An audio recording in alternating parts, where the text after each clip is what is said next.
So you may find this kind of humorous that I cut on the floor. This happens to be a very tight nylon carpet. It's a very tight weave, loop weave.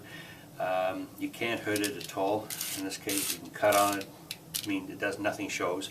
If you don't have carpet like this, this is actually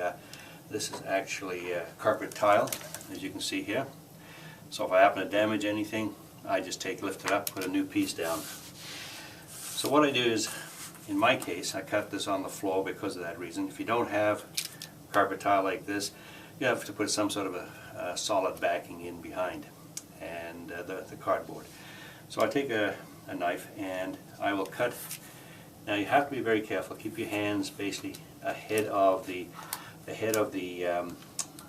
blade itself and cut backwards. And very small. You don't need a straight edge.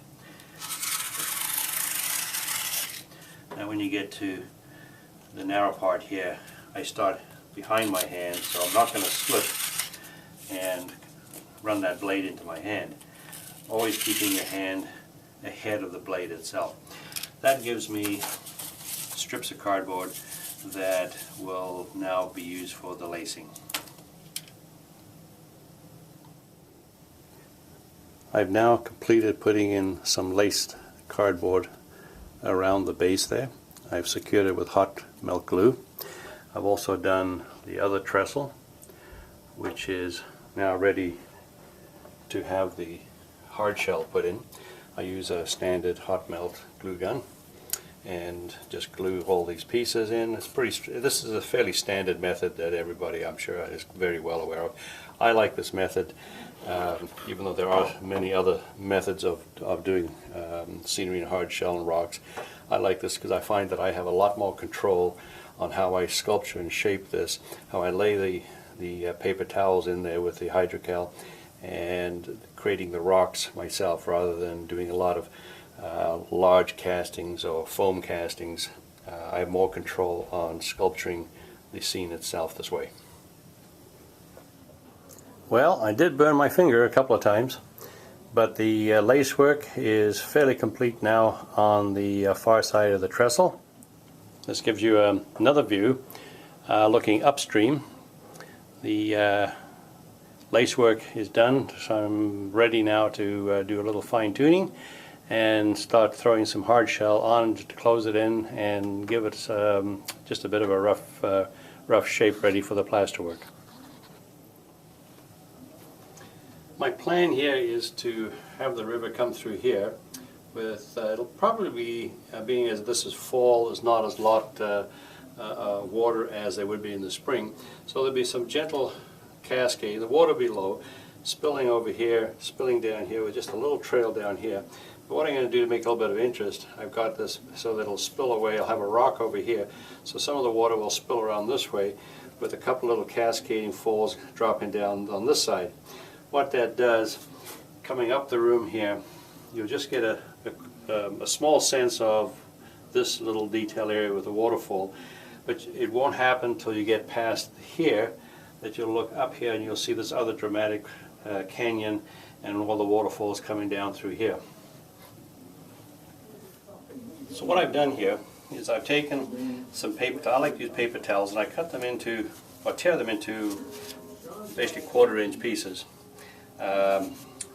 And prepare a bunch ahead of time because the mix of the hydrocal sets up very quickly, so you need to be prepared a little bit in advance. You can see I've started to fill in this area here already with the paper towels dipped into the mix of hydrocal, and I make that a very soupy mix because it does set up fast, and you do want to make sure that you go through it before it all sets up, and you can't actually wet the paper towels in it. So now what I've done is I've taken and I've mixed a very soupy mix of hydrocal and water, and I just dip the paper towel into that and then carefully lay it over the strips of cardboard that we'd made previously. And this is quite soupy and quite a messy mix. This is probably the worst part, is that it is a very messy application, and you can sort of see it start to take shape as the paper towels are laid over the lattice work of cardboard strips, which gave it its unusual and irregular formations. You have to work fairly quickly with this because it does set up fairly quickly in the bowl. And again, I use a bowl that can easily be cleaned, and this is a Pyrex bowl. My wife will love that.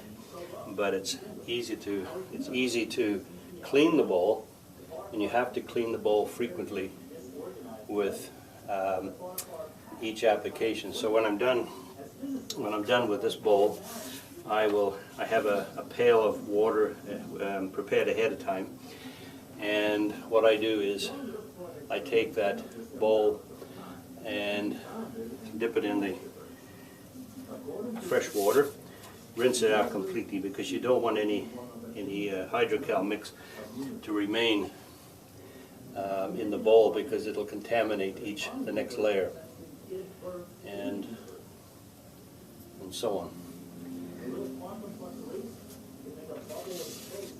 And as you build this up, you've got to really hang it onto something. So the paper towels that I had done ahead of time, as well as the lacing that's in here, is the structure that I hang the towels on.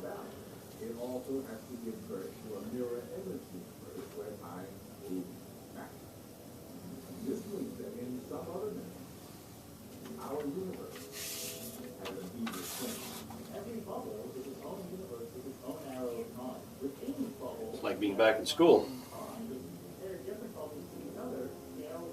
And overlaying a little bit over the former ones simply helps to reinforce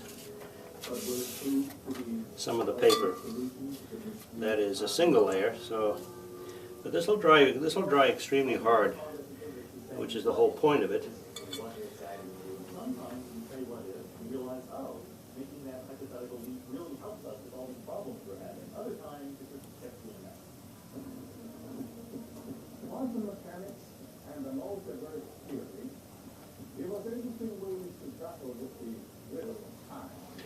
And sometimes you can just take a little extra in your hand and just dab it in and cover it. So, as you can see, it is a messy situation.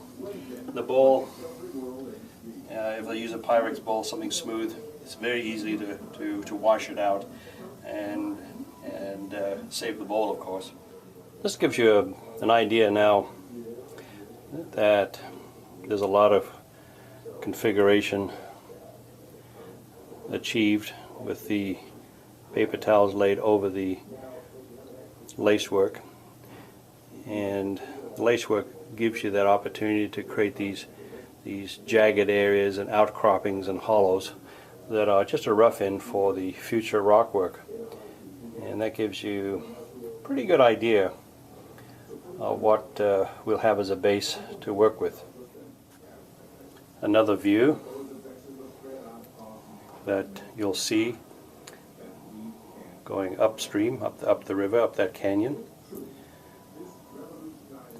The water will come cascading down here, swing over to the right in that little outcropping that I've created. I've put a rough form here for a rock that will block the water, forcing it around and over into another flat area here, and then down to the bottom.